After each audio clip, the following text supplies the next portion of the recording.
Coucou tout le monde. Aujourd'hui, on va parler d'arnaques sur le web. Les arnaques par téléphone se font beaucoup. Probablement que si vous vivez au Canada, par exemple, vous avez été victime ou vous en avez entendu parler.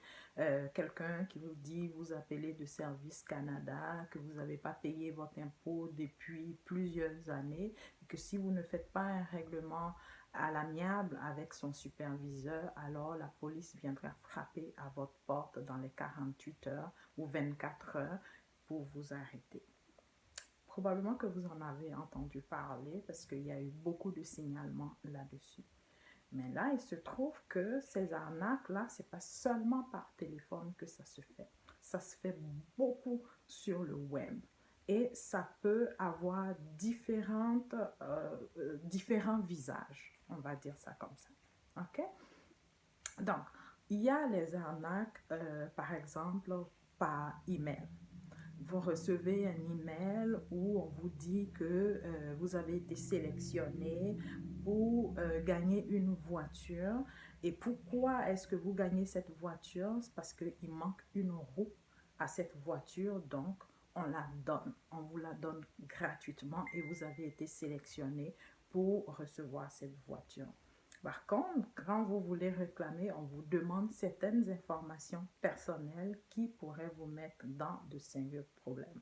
Ou on peut vous demander d'envoyer de l'argent, de payer telle affaire sur tel site pour pouvoir récupérer votre bien. Mais c'est une arnaque. Franchement, vendre une nouvelle voiture, du moins donner une nouvelle voiture, une voiture neuve, parce qu'une roue manque, une roue qu'on peut acheter à entre 40 et 80 dollars, quelque chose comme ça, ou plus, mais qui ne vaut pas 500 dollars, qu'on peut remplacer. Il y a anguille sur roche. C'est trop beau pour être vrai. Si vous pensez que c'est trop beau pour être vrai, c'est que c'est trop beau pour être vrai. OK? Il y a aussi des arnaques qui se font, par exemple, sur Facebook. Sur Facebook, vous allez voir, par exemple, certains articles où on va mettre, ou certaines publications où on va mettre la photo d'un enfant qui a faim ou un enfant qui vit dans une misère exécrable et on vous demande de faire des dons.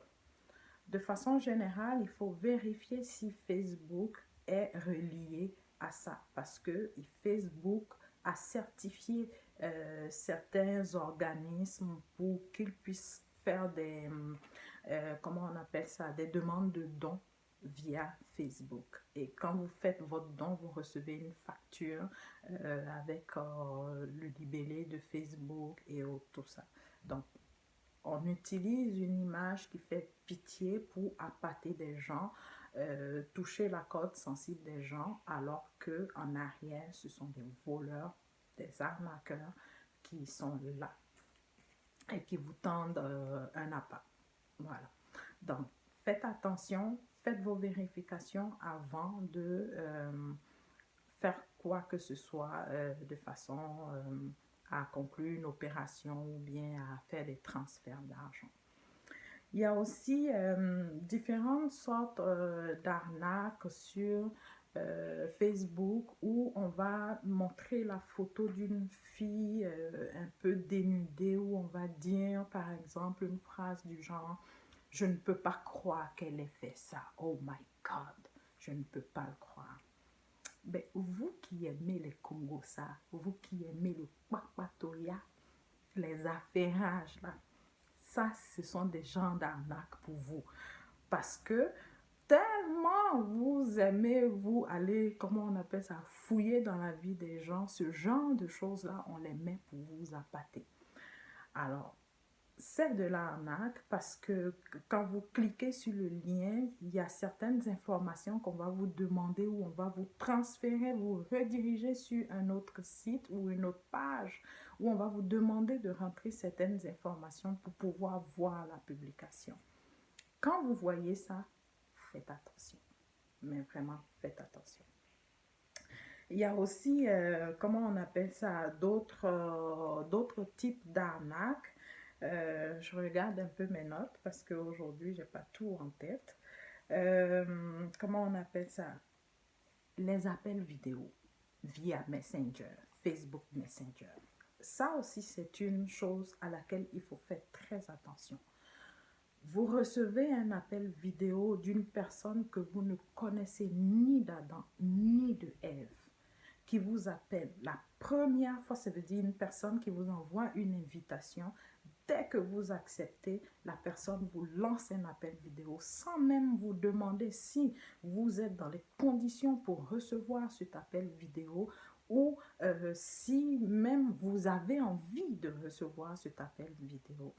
Et souvent, ce qui arrive, c'est que ce sont des gens qui vont vous enregistrer avec un fond d'écran d'images pornographiques ou des choses et vont vous menacer avec ça, vous faire du chantage. Si vous ne donnez pas de l'argent, alors je vais le partager à votre liste d'amis, histoire de faire croire que vous faites des choses pas correctes alors que c'est pas vrai. Alors méfiez-vous. Vous ne connaissez pas quelqu'un qui vous lance un appel vidéo. Très souvent, c'est pas de bon augure. Donc méfiez-vous. En tout cas, je vous le dis, méfiez-vous. C'est dangereux. Il y a aussi certaines arnaques où, par exemple, on vous dit, on vous met un lien pour vous dire à cliquer pour voir qui a regardé votre profil. Ça aussi, souvent, c'est des liens sur lesquels on va vous rediriger pour aller collecter des informations sur vous. Donc, faites attention. Faites vraiment attention. Et le dernier exemple que je vais vous donner, c'est par courriel. J'ai souvent vu passer ça parce que je reçois ce genre de courriel-là.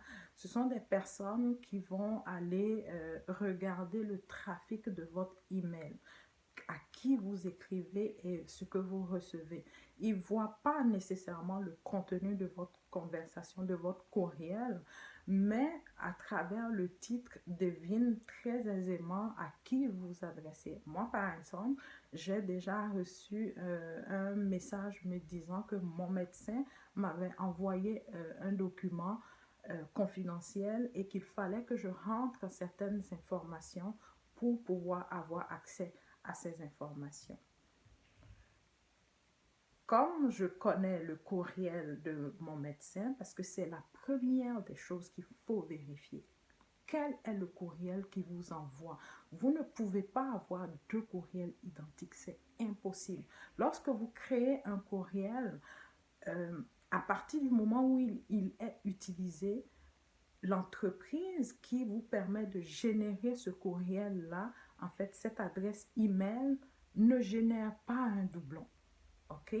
Voilà pourquoi des fois quand vous créez un email, si vous choisissez un email, par exemple si c'est sur Gmail, Gmail va vous dire, Google va vous dire que ce courriel-là est déjà utilisé. Alors faites attention, regardez qui vous envoie le message. Souvent, ce sont des personnes qui vous tendent un piège pour que vous rentriez vos informations personnelles. Souvent, les courriers confidentiels, on va vous demander de rentrer votre date de naissance ou votre numéro de téléphone ou votre numéro, les 3 derniers chiffres de votre numéro d'assurance sociale, par exemple. Ce sont des informations personnelles très sensibles que vous ne devez partager sous aucun prétexte avec des personnes en qui vous n'avez pas confiance. Du tout, du tout, du tout. Alors, faites attention à ce genre de choses-là parce que ça peut vous coûter vraiment cher. Quelqu'un peut usurper votre identité ou vous voler vos informations sans que vous vous en rendiez compte. Alors, voilà. Voici quelques petites arnaques, en fait, que probablement vous avez vu passer ou que vous ne savez pas, mais qui se font très facilement et des gens se font avoir là-dedans. Un dernier exemple au niveau de la crypto-monnaie. Ces dernières années, la crypto-monnaie est vraiment en essor, surtout à la faveur de la pandémie. Beaucoup de personnes ont commencé à investir dans la crypto-monnaie. Donc, vous allez recevoir, par exemple, ça peut être via un groupe Facebook, ça peut être via Facebook, c'est souvent dans les groupes, ou ça peut être par courriel. On va vous envoyer un message pour vous dire si vous achetez par exemple 200 $ ou 300 $ de Bitcoin, vous recevrez par jour 800 $. C'est beau pour être vrai, mais ne soyez pas cupide. L'argent facile, là, ça n'existe pas. Mais vraiment pas, même pas au niveau de la crypto-monnaie. C'est vrai qu'on peut se faire beaucoup d'argent au niveau de la crypto-monnaie, mais il n'y a personne qui peut maîtriser au point de dire que je peux te garantir que tu vas faire tel montant par jour. Faites attention et vérifiez les informations concernant les gens qui vous approchent, les entreprises qui se cachent derrière, et allez sur Google. Googlez, s'il vous plaît. Et vous allez voir le nom de l'entreprise, les arnaques au niveau de la crypto-monnaie et tout ça, et vous allez facilement déceler si la personne qui vous donne l'information est crédible ou non, c'est un arnaqueur ou c'est quelqu'un de confiance. Alors voilà, j'espère que ça va vous aider ou que ça vous aide. Et puis voilà, faites attention et vérifiez toujours les informations avant de mettre vos informations personnelles. Bye!